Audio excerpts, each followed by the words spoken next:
करता था। आज हिमाचल प्रदेश के मुख्यमंत्री की कुर्सी पर पहुंचा हुआ। आप जैसे आम परिवार से निकलकर घर में कोई राजनीति नहीं करता था। मेरी दोस्त बहनें इसी स्कूल में पोर्टमोर से उन्होंने 10वीं पास किया। और उस समय क्या होता था, जब कोई 10वीं या 12वीं पास कर लेता था तो उस समय होता था, या ग्रेजुएशन कर लेता था, कि जल्दी से जल्दी सरकारी नौकरी लग जाओ, आपकी शादी हो जाएगी। और उस समय मैं कहता था कि मैंने कभी सरकारी नौकरी नहीं करनी है। मेरे मन में एक भावना थी। और जब मैं अपने पड़ोस में रहता था तो मुझे वहां सब, जो हम छोटे थे आपकी तरह थे, उस समय क्या होता था, जब हमारा समय था, मैं उस समय की बात आपसे कर रहा हूं, जो बड़ी हमारी लड़कियां होती थी या लड़के होते थे, तो बड़ी बेटियों के साथ पहले क्या होता था, एक लड़का जाता था उन्हें कॉलेज छोड़ने के लिए, तो कई बेटियां जो हमारे समय में कई हमारे से बड़ी लड़कियां थी, वो हमको छोटे छोटों को लेकर जाते थे कि हमें पोर्टमोर स्कूल तक छोड़ दो, हमारे कॉलेज तक छोड़ दो, तो 2-3 लड़के उनके साथ जाते थे। ये वो समय था जब लड़कियां घर से बाहर निकलने में भी घबराती थी और उनके साथ एक परिवार का सदस्य जाता था। अब जब हम लोग कुसुमटी स्कूल में गए तो हम शरारती तो थे ही थोड़े बहुत ना, उस समय में शरारतें होती थी। तो कोएड था वो, आपका तो सिर्फ गर्ल्स है, वो कोएड था। तो उस समय से ही मेरे में रिप्रेजेंटेशन की भावना थी। और मेरे सुन्नी सीनियर सेकेंडरी स्कूल होता था, डिबेट के लिए चुन लिया गया।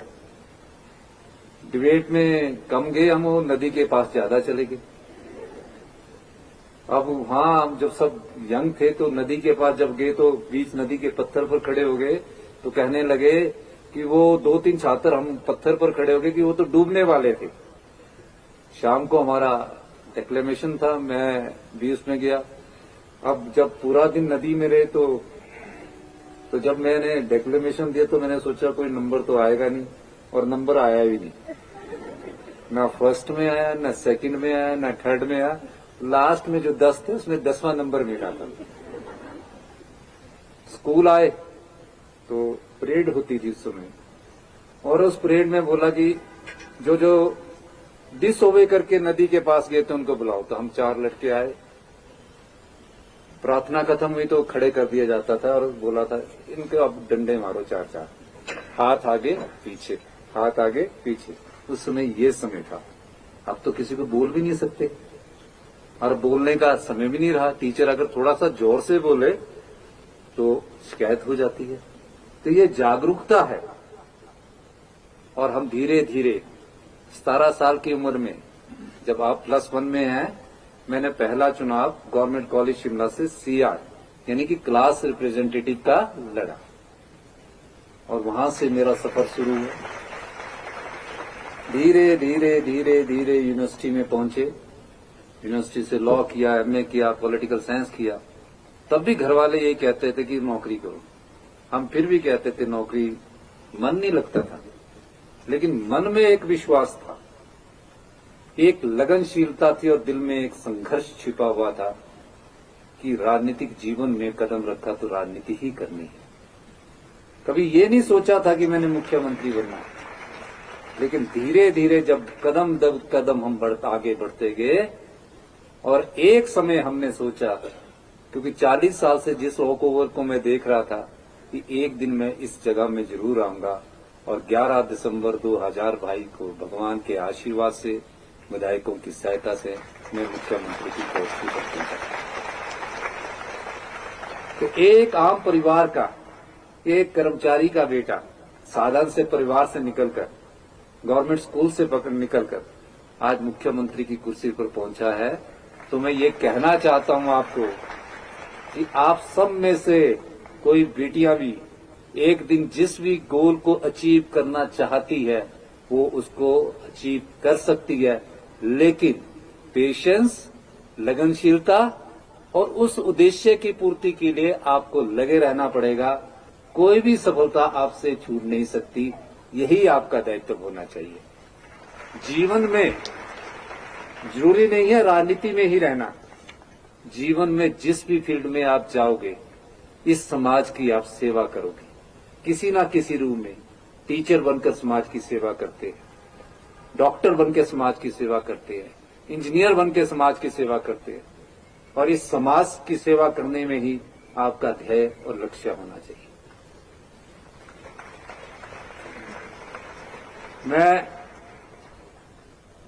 हमने जब सत्ता ली तो मैं तो कभी मंत्री नहीं था।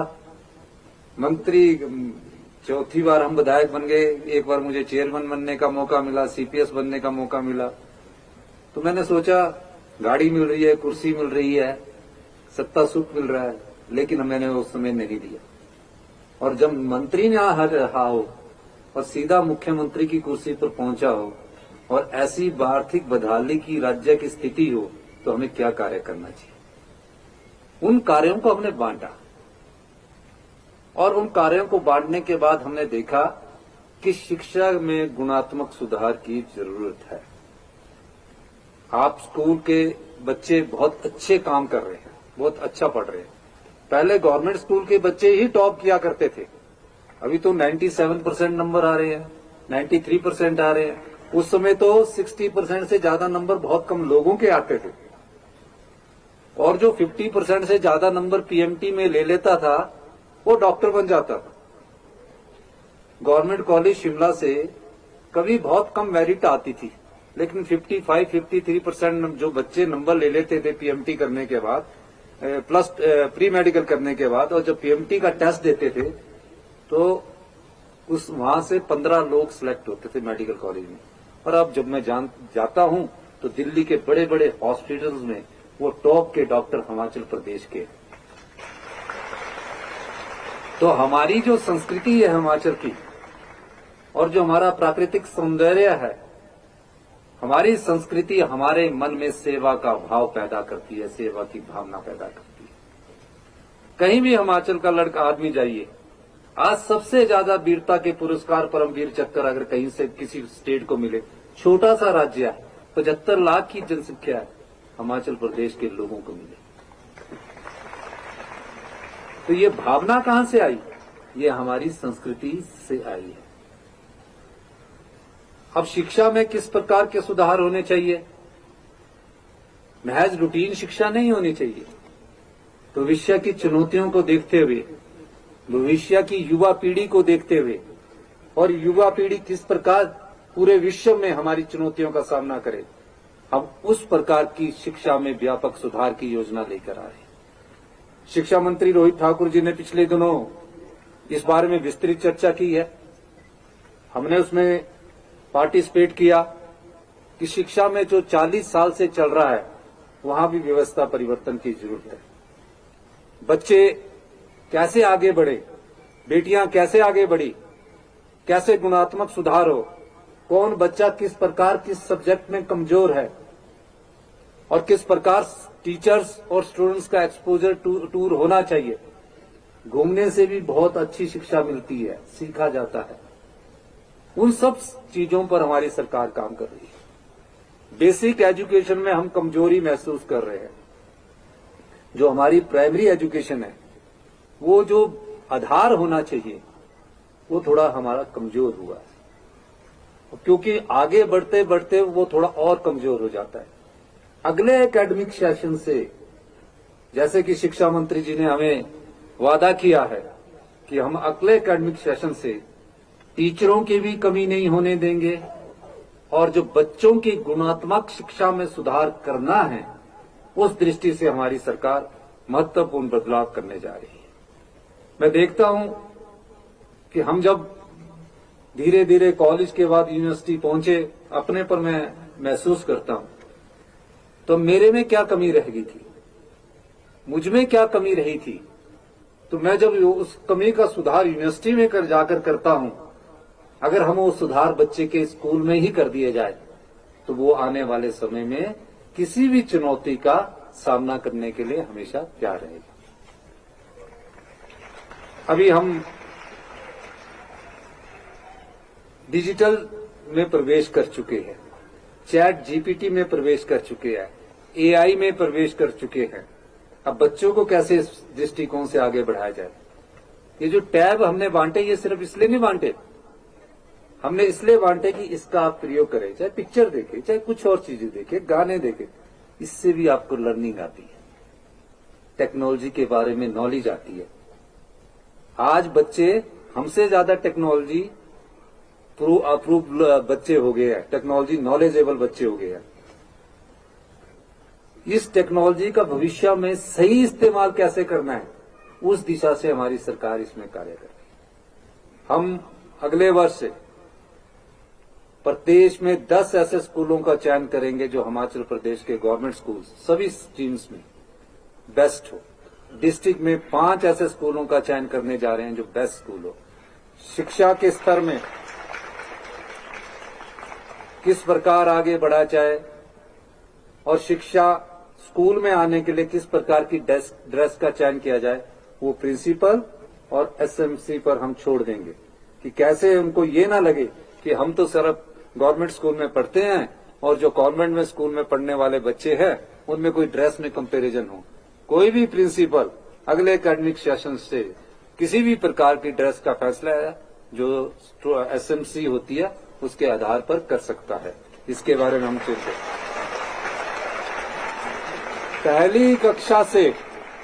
पहली कक्षा से अगले एकेडमिक सेशन में, जैसे कि शिक्षा मंत्री जी ने मुझे अभी बताया है, इंग्लिश को शुरू कर दिया जाएगा। इंग्लिश का शुरू करने का मकसद ये है, हिंदी को तो रहेगी ताकि उनमें ये हीन भावना ना आए, क्योंकि बच्चे ये कई बार ऐसा सोचते हैं कि जो इंग्लिश पढ़ने वाला है बहुत अच्छा होता है, जो हिंदी बोलने वाला तो थोड़ा कमजोर होता है। ऐसा नहीं है। हर प्रकार से बच्चा अपनी जिस भी फील्ड में जाता है वो मजबूत ही होता है। तो हमने इंग्लिश को भी अगले साल से प्रत्येक सरकारी स्कूल में कंपलसरी करने का निर्णय लिया है। स्कूलों का कंपाउंड कैसा हो, स्कूल में कक्षा कैसी हो, किस प्रकार की स्मार्ट क्लासेस आपके स्कूल में होनी चाहिए, जिसमें बच्चा खुद गौरव महसूस करे कि आज मैंने स्कूल जाना, अपनी क्लास में बैठना है। इस प्रकार के स्कूलों के निर्माण की तरफ हमारी सरकार जा रही है। अभी हमने Rajiv Gandhi day boarding school का कंसेप्ट लाया है। उसमें गांव के जितने भी बच्चे होंगे, अभी क्या है कि प्राइमरी स्कूल है 1 टीचर है, मिडिल स्कूल है 2 टीचर है, हाई स्कूल है 3 टीचर है, फिर वो राजनीतिक दबाव में आके हम लोगों को ट्रांसफर करनी पड़ती है, वहां से टीचर भी चला जाता है, खाली हो जाते हैं। फिर ऐसे अध्यापक पढ़ाते हैं जो मजबूरी में जिनको पढ़ाने के लिए हम लगा देते हैं, लेकिन वो क्वालिटी एजुकेशन दे नहीं पाते। इस दृष्टि से भी हमारी सरकार सोच रही है।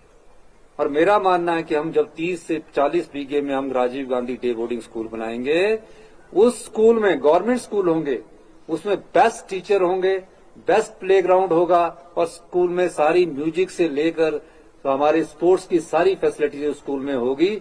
अभी इस कंसेप्ट को हमने तैयार किया है और आने वाले 10 वर्षों में आप देखेंगे कि पूरे गवर्नमेंट स्कूल में जो भी बच्चा आज, जब छोटा बच्चा है, जब वो पढ़ेगा तो गौरव महसूस करेगा। अब पोर्टमोर स्कूल है, अब पोर्टमोर स्कूल में एडमिशन के लिए भी सिफारिश लगती है। अब क्यों लगती है? क्योंकि आपने अपने आप को इतना सामर्थ्य बनाया है, आपने अपने आप को इतना कॉम्पिटिटिव बनाया है कि आज आपके सामने दूसरे स्कूल भी कंपटीशन करने से थोड़ा बहुत हिचकिचाते हैं, थोड़ा बहुत डरते हैं। तो ये आपकी क्षमता है, यहाँ के अध्यापक वर्ग की क्षमता है। कोई बच्चा कमजोर नहीं होता, लापरवाह जरूर होता है। और मैं इस अवसर पर पोर्टमोर स्कूल में जितनी भी क्लासेज है उनको सबको स्मार्ट क्लासेस के रूप में परिवर्तित करने की घोषणा भी करता हूं।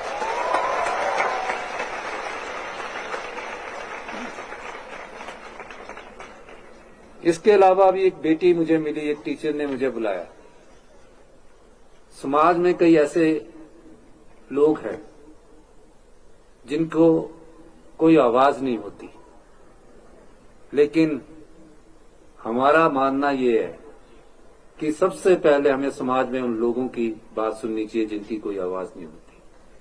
मुख्यमंत्री बनने के पहले, मुख्यमंत्री के शपथ ग्रहण के बाद अक्सर परंपरा रही है, रिवाज रहा है कि सचिवालय जाते हैं।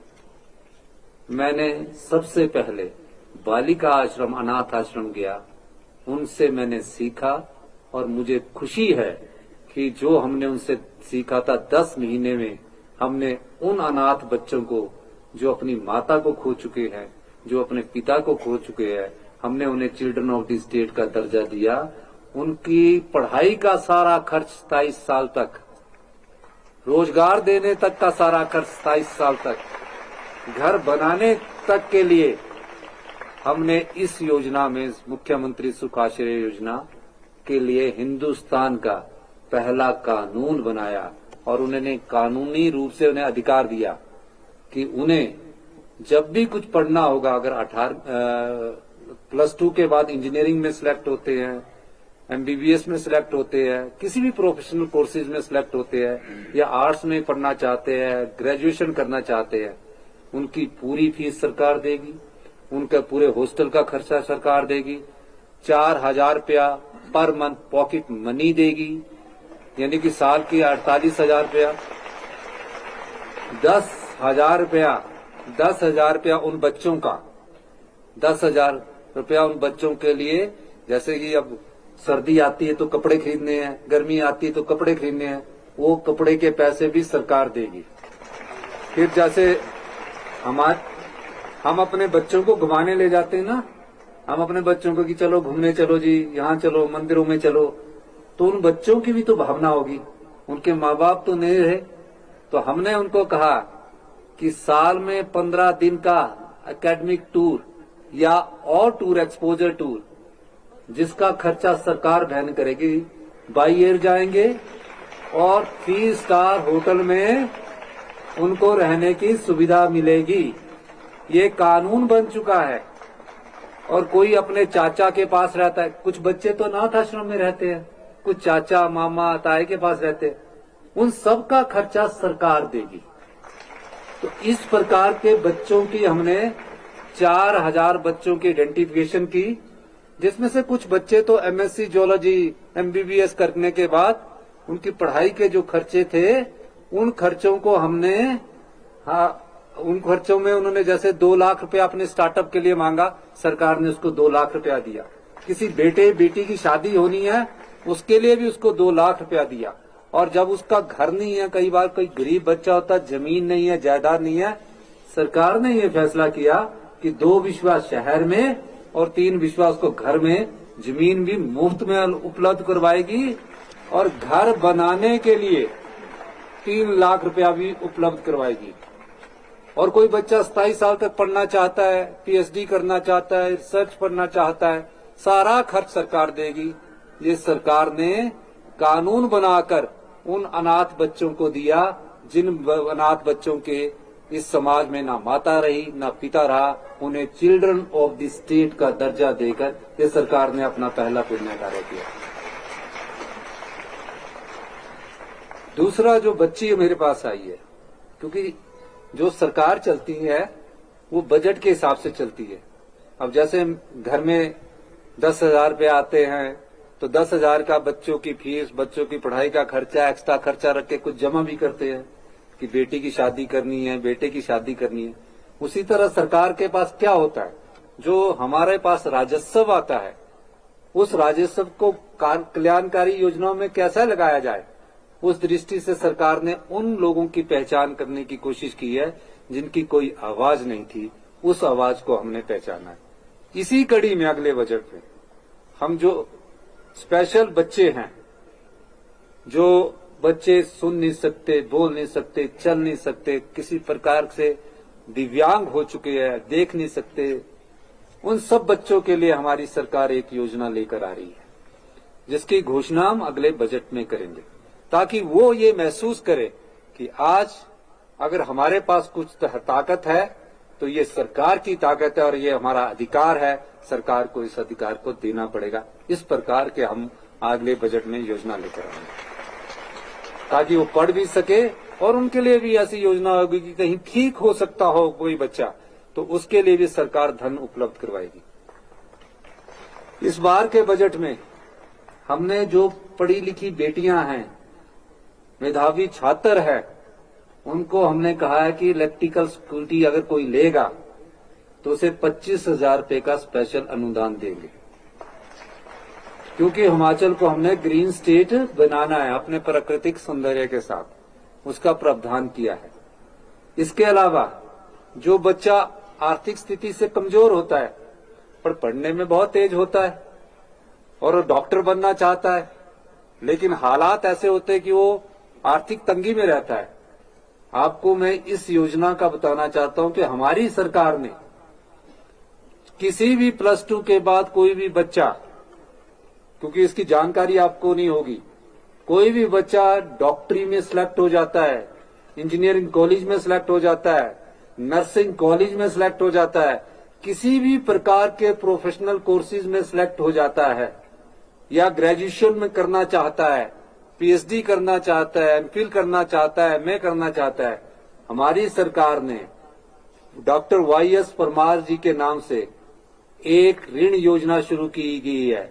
उसमें 20 लाख रुपए का बच्चों को लोन मिलेगा +2 के बाद, और उसका इंटरेस्ट क्या होगा, 1% इंटरेस्ट होगा।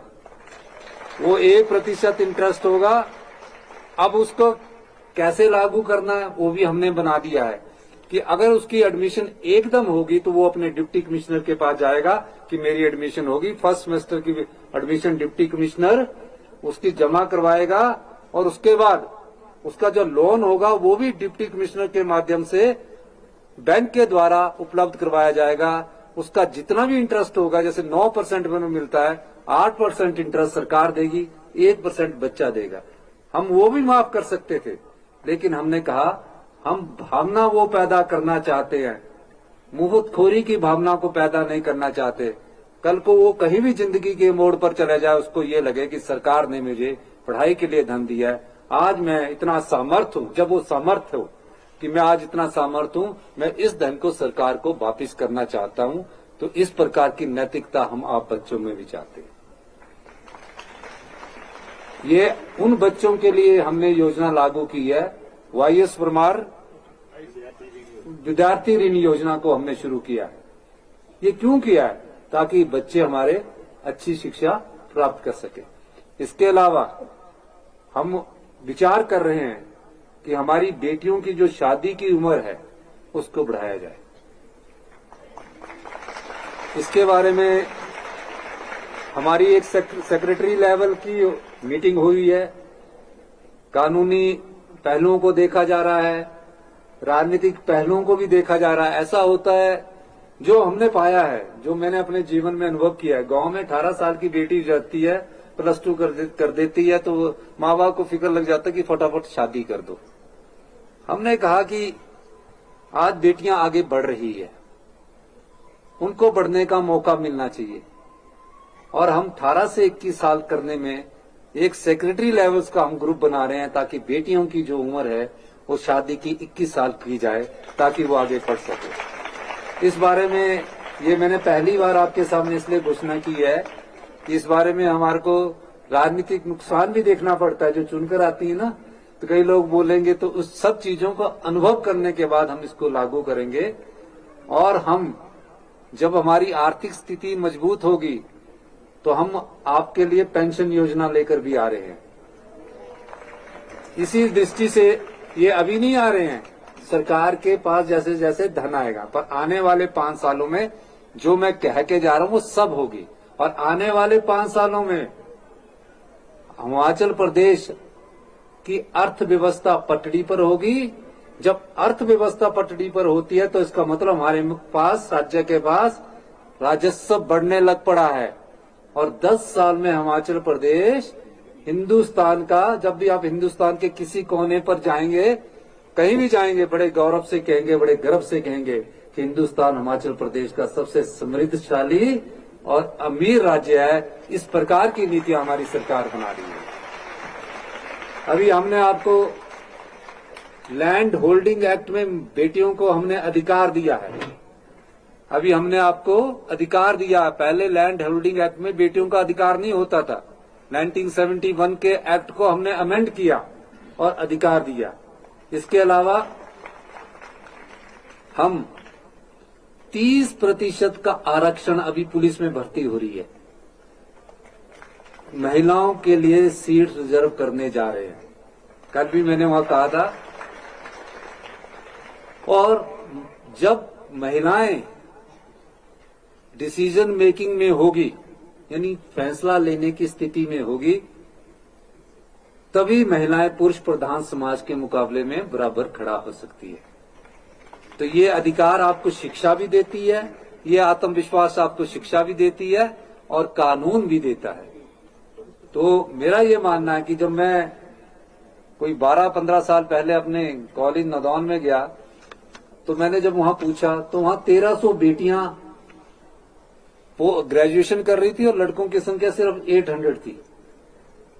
और अभी मुझे डायरेक्टर साहब ने बताया कि जो टैबलेट लेने वाली हमारी बेटियां हैं पूरे हिमाचल प्रदेश में 7,593 है, 7,593 है, यानी कि 11,000 में 75% लड़कियां ही हैं। शिक्षा के क्षेत्र में लड़कियां बढ़ चढ़कर आगे आ रही है। इससे बड़ी खुशी हिमाचल प्रदेश के लोगों को, उनके परिवार के लोगों को और क्या होगी। पर थोड़े से कहीं लड़के भी कमजोर रह रहे हैं, ऐसा लग रहा है। इसके अलावा मैं एक बार और आप प्यारे बच्चों का इस गोल पर पहुंचने के लिए मैं आपके वार्षिक पारितोषिक वितरण पर आने के लिए एक बार फिर से आपका धन्यवाद करता हूं। और इस आशा के साथ कि बच्चों आप जब भी जाओगे, आप समाज को जब समाज से लेते हैं, अभी अभी आपको समाज दे रहा है, एक समय आएगा आप समाज को देना शुरू करोगे। जब आप समाज से लेते हैं, ये समाज ही है जहां हम शिक्षा ग्रहण करते हैं, जहां हम विश्वविद्यालय में जाते हैं, कॉलेज में जाते हैं। जब समाज को देने का वक्त आएगा, मेरी पूरी आशा है कि आपके पास जो भी सामर्थ्य होगा, एक समय, अभी नहीं काफी समय बाद, आप इस समाज को भी किसी न किसी रूप में इसका भला करेंगे, इस प्रदेश का भला करेंगे। इन्हीं शब्दों के साथ आने वाले समय में, आने वाले एकेडमिक सेशन में आप सुधार देखेंगे।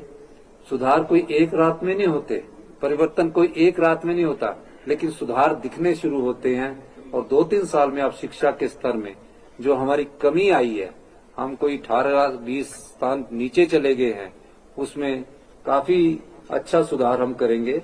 यही हमारी सोच है। शिक्षा के क्षेत्र में हिमाचल आगे बढ़े, हेल्थ के सेक्टर में हम आगे बढ़े और नई टेक्नोलॉजी के क्षेत्र में आगे बढ़े, पर्यटन के क्षेत्र में आगे बढ़े। और हमारा जो हाइडल प्रोजेक्ट है उसमें से हमें राजस्व कैसे मिले, इन सब दृष्टिकोण से हमारी सरकार कार्य कर रही है। इन्हीं शब्दों के साथ कि एक अपने मन में कभी ये संकोच नहीं करना कि हम गवर्नमेंट स्कूल में पढ़े हैं, गवर्नमेंट में स्कूल के पढ़े हुए कई लोग मुख्यमंत्री बने हैं, वो मुख्यमंत्री बने हैं और कई विधायक बने हैं। और आने वाले समय में बेटियों को राजनीति में भी प्रवेश करना है। 10 साल बाद महिला आरक्षण बिल लागू होने वाला है। 33% आरक्षण बेटियों को मिलने वाला है। तो हम चाहते हैं कि आप लोग आने वाले 10 साल में राजनीति में भी आकर सेवा करें। अभी राजनीति का bad man is better than a bad name, क्या बद अच्छा बदनाम हो रहा, राजनीति को बदनाम राजनीति समझा जाता, लेकिन ऐसा नहीं है। अगर एक जितने भी फैसले इस देश में हुए और राजनीतिक लोगों के द्वारा हुए, जितने भी सुधार हुए और राजनीतिक लोगों के द्वारा हुए, कुछ गलतियां होती है, उसके कारण पूरी राजनीति गंदी नहीं होती। बेटियां अगर राजनीति में पढ़ी लिखी बेटियां आएगी तो सुधार होगा। इसी दृष्टिकोण से पंचायती राज संस्थाओं में जब राजीव गांधी जी ने 83 और 84 संविधान संशोधन किया था, कॉन्स्टिट्यूशनल अमेंडमेंट की थी कि महिलाओं को 33% का आरक्षण नगर निगम, नगर इकाइयों, यूएलबीज और पंचायती राज संस्थाओं में मिले। इस दृष्टि से ये अमेंडमेंट हुई थी। और जब पहला चुनाव हिमाचल प्रदेश में हुआ था तो महिलाएं चुनाव ही नहीं लड़ने आई, उनके पति ने चुनाव लड़ा और बोला पत्नी प्रधान है जी। फिर जब दूसरा चुनाव हुआ और अब जब पंचायत और जिला परिषद के चुनाव हुए, 57% महिलाएं हिमाचल प्रदेश में चुनकर आई, यानी कि 50% से भी ज्यादा। लेकिन कानून बनाने वाली संस्थाओं में आपका आना जरूरी है, जैसे विधानसभा होगी और पार्लियामेंट होगी।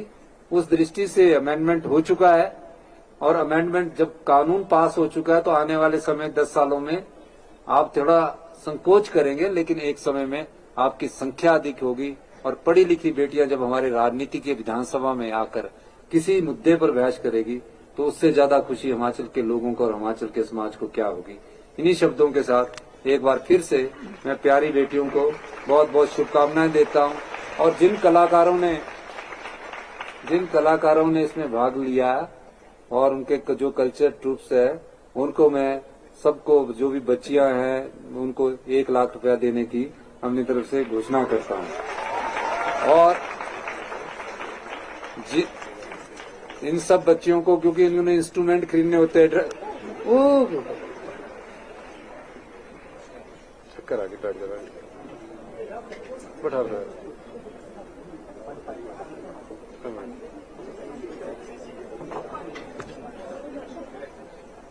इन्हीं शब्दों के साथ आपका बहुत बहुत धन्यवाद।